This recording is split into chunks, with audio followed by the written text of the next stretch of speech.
그래서 다윗이 왜 이런 시를 쓰게 됐을까? 그리고 이런 시가 우리에게는 또 어떤 관계가 있을까? 이런 거를 같이 생각해 보도록 하겠습니다. 잠시 기도하겠습니다. 하나님, 이 자리에 임재하여 주셔서 저희들을 가르쳐 주시고 전하는 자나 듣는 모든 회중들이 주님의 말씀에 깊이 들여져서 말씀을 따라 행하게 하시고 그 말씀을 깊이 깨우치면서 내 평생에 이정표가 되고 나침판이 되는 그런 말씀을 누리게 하여 주옵소서. 예수님의 이름으로 축복하며 기도하옵나이다. 아멘. 저는 하나님 앞에 참 감사하는 것이 제가 라틴어로 설교하지 않는 게 너무 감사해요. 그러면 영어로 설교하는 건 어떠느냐? 영어로 설교하지 않아도 안에서 또 감사해요. 아무래도 모국어로 말할 수 있다는 건 큰 축복이죠. 라틴어의 격변화 이런 거는 자기들도 하다가 사전 찾고 이래야 돼요. 너무 복잡해가지고 정신을 못 차리는 거 아닙니까? 처칠 같은 사람들도 라틴어 때문에 못 살겠다 이랬어요. 노벨 문학상을 받은 사람 아닙니까? 근데 처칠도 이튼에 들어갈 때 다른 거는 아무 문제가 없었습니다. 라틴어 때문에 6번 재수하는 거예요. 여러분들은 별로 놀라지를 않으시는데 본인은 굉장히 그것 때문에 굴욕을 느낀 겁니다. 그러니까 여러분 1517년 마틴 루터가 종교개혁을 하기 전까지 가톨릭 교회는 라틴어 성경을 읽고 라틴어로 설교를 했어요. 그러니까 이 라틴어가 워낙에 복잡했기 때문에 말하는 사람도 자기가 무슨 말을 하는지 몰랐고 듣는 사람도 듣는 사람들대로 자기가 뭘 듣고 있는지 몰랐어요. 그러니까 도대체 무슨 얘기를 하고 들었느냐 하는 거죠. 1000년 세월을 그렇게 하고 살았다니까. 말은 하는데 무슨 말 하는지 모르고 듣기는 듣는데 무슨 말을 듣는지 모르는 그런 세월을 사는 거죠. 그래서 루터가 가톨릭 당국을 피해서 바르트부르크 성에 은거했죠. 그러면서 숨어 있으면서 번역을 하기 시작한 거죠. 그래서 독일어 성경이 신약이 먼저 되고 구약이 그 다음에 되고 이러면서 앞서거니 뒤서거니 독일어 성경이 나왔어요. 근데 그 전에 100여 년 전에 얀 후스라고 하는 분도 그랬어요. 체코어로 성경을 번역을 하고 자기 모국어로 설교를 하기 시작한 거죠. 그러니까 여러분들이 지금 제가 드리는 말씀을 들을 수 있는 거는 어떤 거죠? 그 얀 후스는 그렇게 하다가 화형당했어요. 물론 다른 이유도 있지만 네가 감히 이 신성한 성경을 함부로 번역하고 함부로 이거를 체코말로 그 오염된 언어로 네가 말할 수 있느냐. 이게 아주 큰 죄목이었습니다. 근데 존 위클리프라는 분이 있어요. 그분도 라틴어 성경을 영어로 번역하고 그렇게 하기 위해서 애를 썼습니다. 그분은 다 죽었는데 죽은 묘지를 파가지고 가톨릭이 엄청 혼을 내고 매를 때리고 불을 태워서 뼈를 가루로 만들어서 버렸어요. 그러니까 얼마나 이 번역한다고 하는 게 얼마나 무서운 일이었나 하는 거죠. 근데 여러분 윌리엄 틴델이라는 분이 있어요. 이분은 위클리프보다 더 윗대의 분이에요. 이분도 영어로 번역을 시도하다가 사형을 당한 거예요. 그러니까 여러분 이런 것들을 가만히 보면 이 성경의 말씀을 내가 알아듣고 내가 이해할 수 있도록 하는 이 일들이 얼마나 크고 그리고 위험하기 짝이 없는 일이었나 하는 것을 알게 되는 거죠.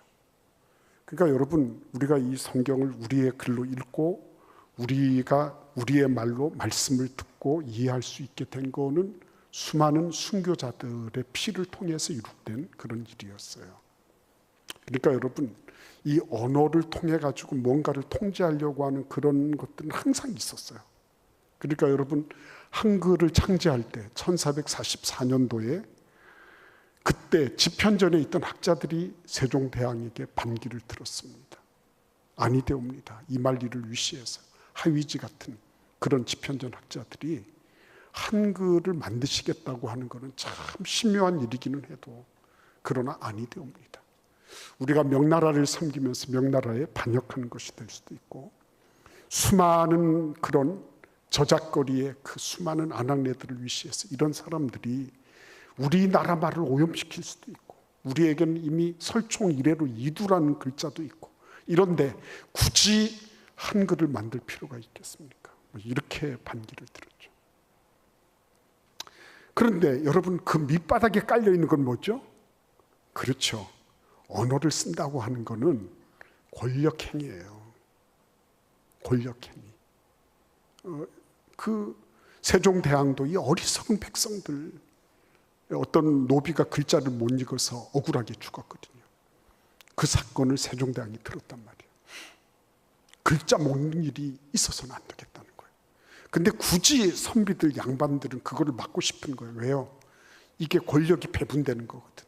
나만 알고 있어야 되는데 이 나만 알아야 되는 것이 일반 서민들에게 퍼져나가는 것, 이거는 있을 수 없는 권력의 오용이거든요. 그래서 철저하게 막으려고 하는 거죠. 그러니까 여러분, 오늘 이 말씀을 한번 읽어보십시오. 다윗이 도대체 왜 이런 글을 썼을까요? 경건한 자가 끊어지고 충실한 자들이 인생 중에 없어지고 있습니다. 그래놓고 그들이 라고 말하는 사람들은 누구예요? 그렇죠. 그 뒤에 보시면 이웃에게 거짓을 말함, 아첨하는 입술과 두 마음으로 말하는 사람들, 이런 사람들. 그들의 특징이 뭡니까? 4절에 보시면 그들이 말하기를 우리의 혀가 이기리라, 우리의 입술은 우리의 것이니 우리를 주관할 자 누구리요 함이로다. 그랬어요. 여러분, 굉장히 이게 중요한 말입니다. 소위 말하면 내가 내 혀를 가지고 내가 말을 하는데 누가 막을 수 있냐라고 말하는 거예요. 언론에 자유가 있는데 그건 내가 말 못할 게 뭐 있냐?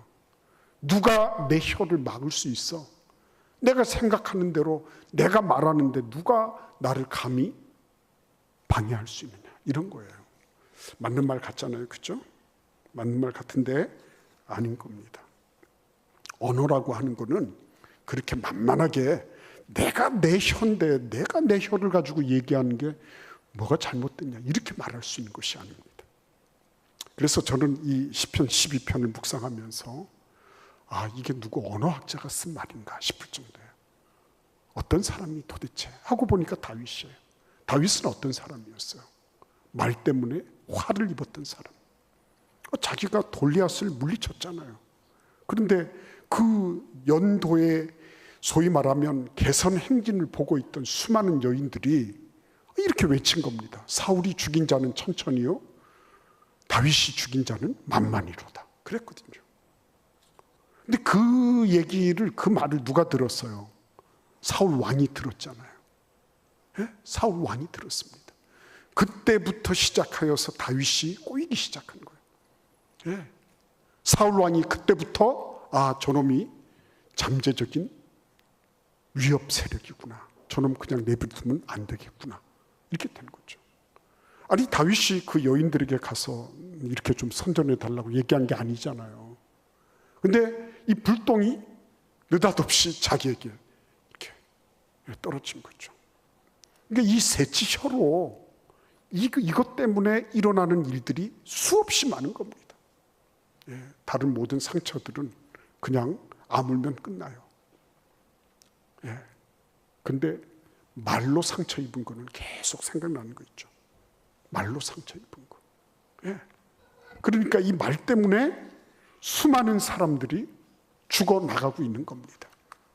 수많은 사람들이 상처를 입고 아파하고 있는 거예요. 그러니까 여러분, 언어의 문제를 단순하게 그냥 의사를 표현하고 소통하는 정도라고 생각한다면 그거는 성경 말씀을 좀 더 읽어보고 이해해야 될 그런 부분인 것입니다. 야고보서 3장 6절에서 이렇게 말씀하고 있습니다. 혀는 곧 불이요 불의 세계라. 혀는 우리 지체 중에서 온 몸을 더럽히고 삶의 수레바퀴를 불사르나니 그 사르는 것이 지옥불에서 나느니라 그랬습니다. 이 혀가 불의 세계라 그랬어요. 불의 세계. 어저께도 뭐 어디에서 큰 화재가 있었다면요. 예, 불의 세계예요. 우리는 우리 생체, 우리 인체에 불을 지금 언제든지 발화할 수 있고 언제든지 비화될 수 있는 이 불을 안고 살아가고 있는 것입니다. 저는 거북선 입에서만 불이 확 나온 줄 알았는데 보니까 내 입에서도 불이 확 나가고 있는 거예요. 이게 성령의 불이면 좋겠는데 근데 이게 감정적인 불, 이게 내 속에 그동안에 뭉쳐졌던 화, 원한, 시기와 질투의 불이라고 한다면 이거는 보통 문제가 아닌 것입니다.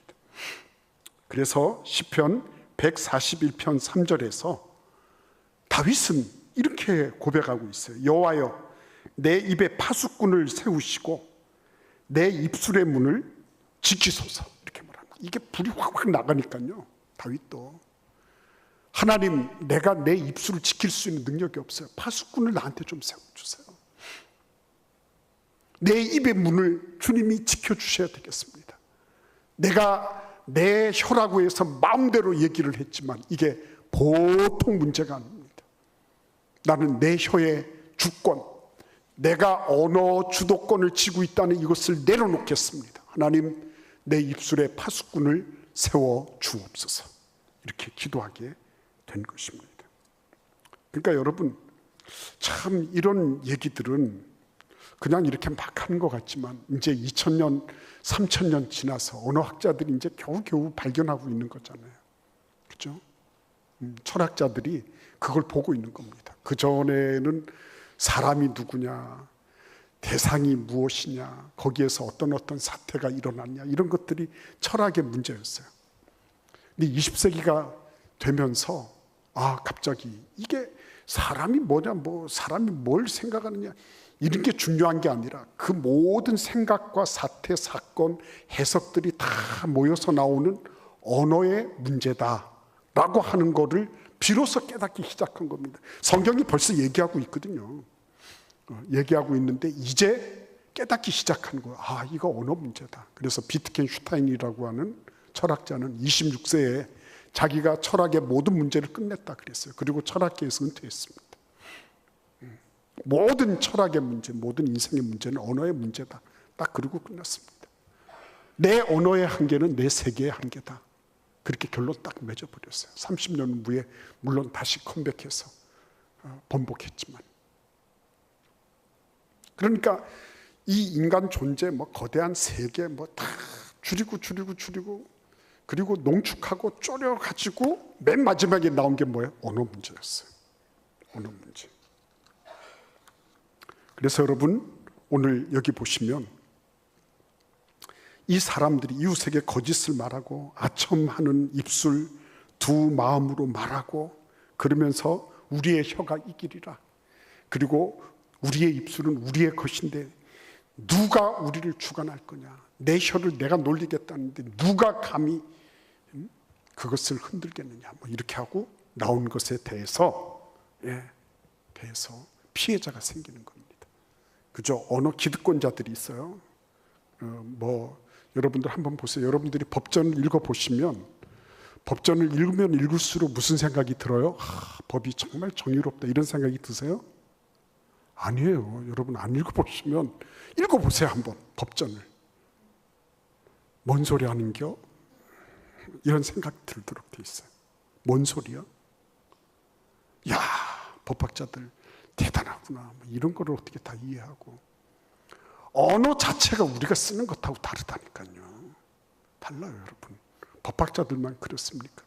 각 산업의 영역들마다 자기들이 쓰고 있는 언어들이 다 달라요. 아무나 덤비지 말라는 것입니다. 우리가 금고 놓은 거 거기에 들어오지 말라는 거예요. 그래서 언어 기득권층, 언어를 통해서 자기의 권리를, 자기의 권세를 누리려고 하는 사람들이 언어로 벽을 다 쳐놓은 겁니다. 그래서 생긴 피해자들이 있어요. 우리 같이 한번 5절을 읽어보겠습니다. 여호와의 말씀에 가련한 자들의 눌림과 궁핍한 자들의 탄식으로 말미암아 내가 이제 일어나 그를 그가 원하는 안전지대에 두리라 하시도다 그랬습니다. 여호와의 말씀에 어떤 사람들이 있어요? 가련한 자들의 눌림, 궁핍한 자들의 탄식이 있다 그랬어요. 여기에서 가련한 자들의 뭐요?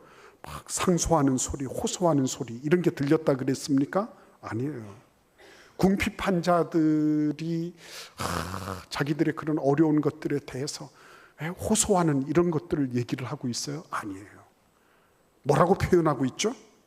가련한 자들의 눌림, 그리고 궁핍한 자들의 뭐요? 탄식이라 그랬어요. 여기에는 언어가 없어요. 말이 없습니다. 이 사람들이 말을 못해서 말 못하는 거예요? 말은 알고 있어요. 그런데 뭘 못하는 거예요? 눌려 있어요. 그리고 그들은 그런 것들을 표현할 수 있는 어휘가 없어요. 어휘, 단어들이 모여 있잖아요. 그죠? 어휘. 그런 것들을 쓸 수가 없어요. 단어와 어휘가 없어요. 어휘가.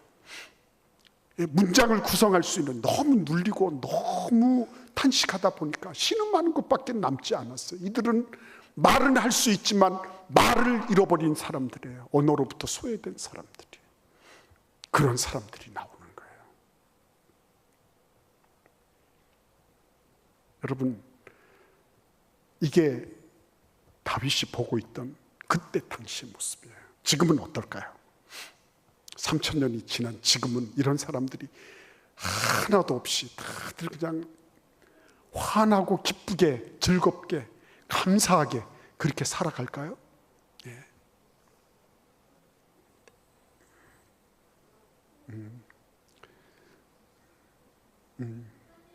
예, 그쪽에 좀 빨리 저 돌봐주세요. 예.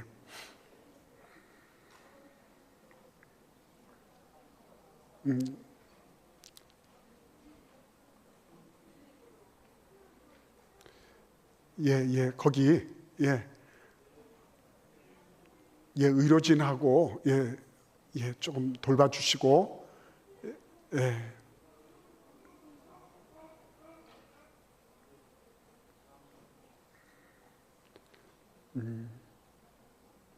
자, 우리 찬송 한 장 같이 합시다.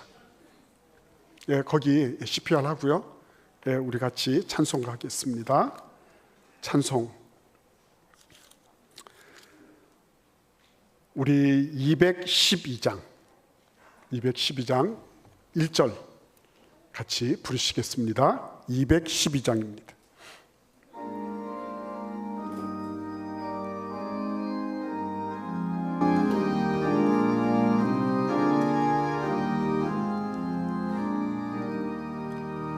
겸손히 주를 섬길 때 괴로운 일이 많으나 그 주여 내게 힘 주사 잘 감당하게 하소서.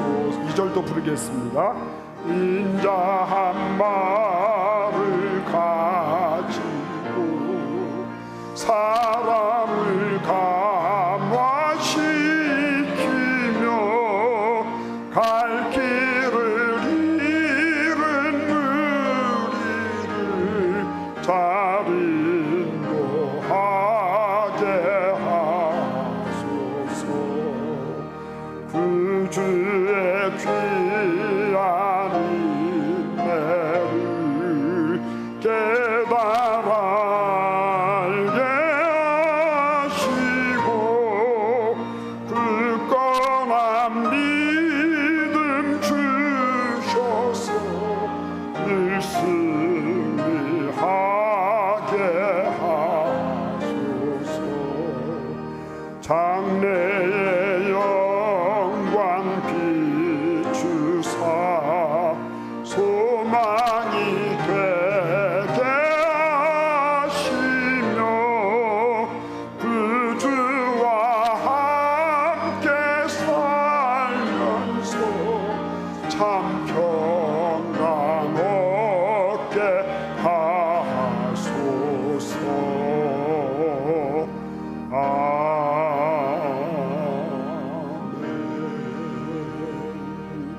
기도하겠습니다. 하나님 아버지, 은혜를 감사합니다. 우리는 육신을 가진 존재입니다.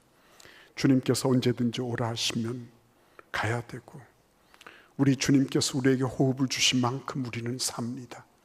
오늘 우리가 함께 예배 드리면서 우리 정광수 집사님 급작스러운 일을 당했습니다.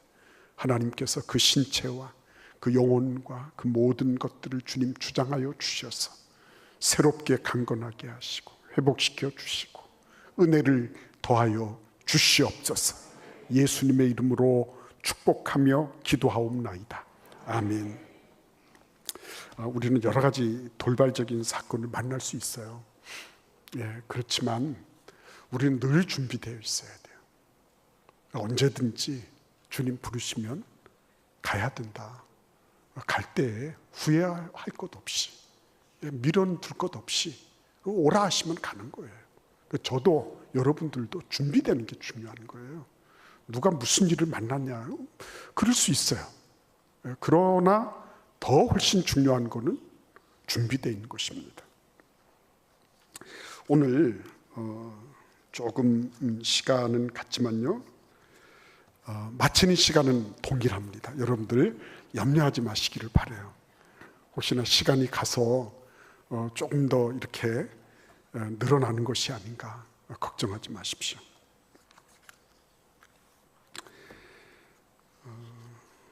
하나님께서 가련한 자들의 눌림과 궁핍한 자들의 탄식으로 말미암아 내가 이제 일어나겠다 그러셨어요. 내가 개입하겠다. 다른 말로 무슨 말씀이에요? 내가 그들에게 신음하고 탄식했는데 그들에게 뭘 주겠다? 언어를 주겠다 하시는 거예요. 자, 그래서 6절 말씀에 보시면 여호와의 말씀은 순결하여 흙 도가니에 7번 단련한 은 같도다 그랬습니다. 언어를 주시는데 어떤 언어를 주세요? 흙 도가니에 7번 단련한 것 같은 순결한 하나님의 말씀을 주시겠다 이렇게 말씀하시는 겁니다. 이들은 세상의 언어로부터 소외됐던 사람이에요. 그들의 언어가 어려워서 제대로 들을 수도 없는 말이고, 내 언어도 내 단어도 내가 가지고 있는 어휘도 부족해서 그래서 일일이 나의 형편을 호소할 수도 없어요. 근데 하나님이 말씀하시기를 흙 도가니에 7번 단련한 것과 같은 내 말을 너에게 주겠다 하시는 거예요. 그래서 5절과 6절 사이에는 어마어마한 그 행간 속에 감추어져 있는 하나님의 행위가 들어있는 겁니다. 안전지대인데 왜 하나님은 어느 곳이라고 얘기를 하질 않고 하나님의 말씀을 지적하고 계십니까? 라고 얘기할 수 있어요. 그래서 여러분, 이 다윗이 말이죠, 시편 119편 92절에 이렇게 말합니다.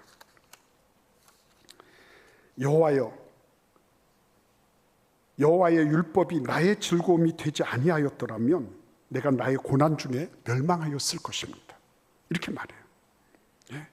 시편 19편 7절 말씀에 보시면 여호와의 율법은 완전하여 영혼을 소성시키시며, 영혼을 소성시킨다 그랬어요.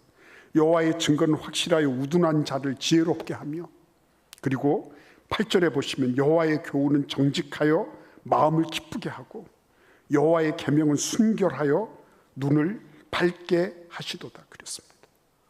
그 하나님의 말씀이요, 이렇게 들어오면서 그의 영혼이 소성되고, 그리고 그 우준함에서 깨어나서 지혜롭게 되고, 그리고 마음이 기쁘게 되고 눈이 밝게 됐다 그랬습니다. 그래서 그는 시편 18편 1절 이하에서 이렇게 노래하고 있어요. 나의 힘이신 여호와여, 내가 주를 사랑하나이다. 여호와는 나의 반석이시오, 나의 요새시오, 나를 건지시는 이시오, 나의 하나님이시오. 내가 그 안에 피할 나의 바위시오, 나의 방패시오, 나의 구원의 뿌리시오, 나의 산성이시로다. 내가 찬송받으실 여호와께 아뢰리니 내 원수들에게서 구원을 얻으리로다 그랬습니다. 여호와의 말씀이요, 그거를 내가 지금 제대로 눌려서 말도 안 나오고 억울해서 막 신음밖에는 나올 게 없어요. 그런데 하나님께서 뭘 준비해 놓으시냐면 이 말씀을 통해서 그 영혼을 소생시키시면서 기쁨을 주시고 다시 일어날 수 있는 힘을 주시고 지혜를 주시고, 그래서 마침내 하나님의 말씀이 나의 산성이시고 요새가 되시고 나를 지키시는 바위가 되시고 하면서 고백할 수 있게 된 거예요.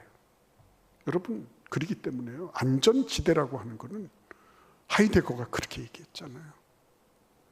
내 언어는 내가 존재하는 집이다 그랬어요. 내가 존재하는 집, 내 언어로 나는 존재하는 거예요. 내 언어로. 여러분 꼭 기억하세요. 내 언어가 함부로 막 되고 있잖아요. 바벨탑이 하나님을 도전하기 위해서 막 솟았잖아요. 하나님께서 그들을 멸망시키는 데는 뭐 문제가 없었습니다. 언어를 혼잡시키면 그걸로 끝났어요. 의사소통 조금만 잘못되게 하면 끝나는 겁니다. 예? 인생이라는 게 대단한 것 같이 보이지만요, 그렇지 않습니다. 언어의 문제만 딱 건드려 놓으면 끝나버리는 거예요. 예. 근데 하나님은 어떻게 하세요?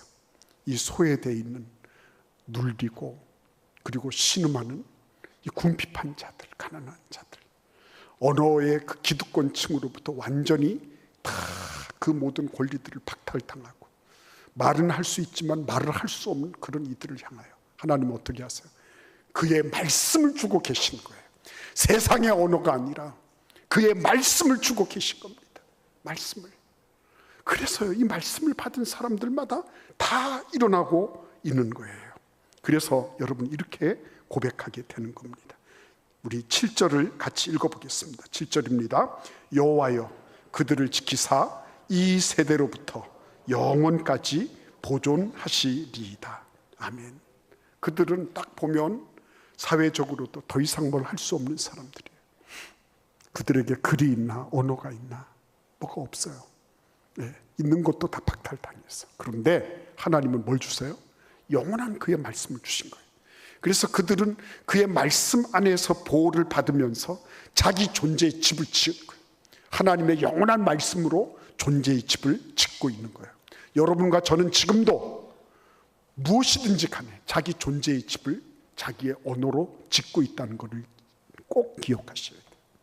그래서 여러분, 이 하나님의 말씀으로 내 존재의 집을 짓고 있으니까 결국은 어떻게 되는 거예요?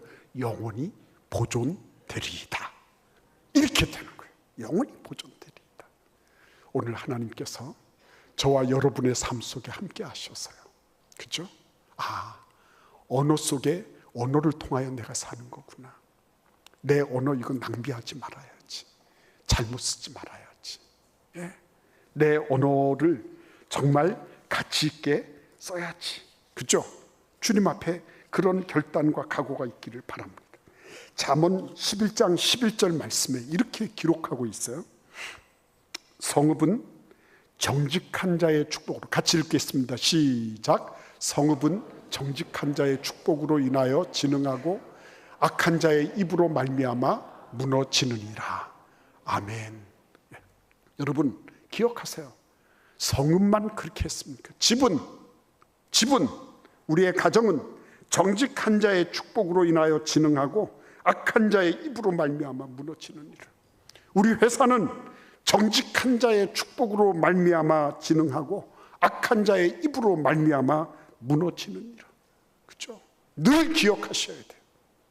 그래서 여러분, 무너뜨리려고 하는 악의 무리들이 얼마나 많은지 몰라요. 그때마다 우리는 어떻게 해요?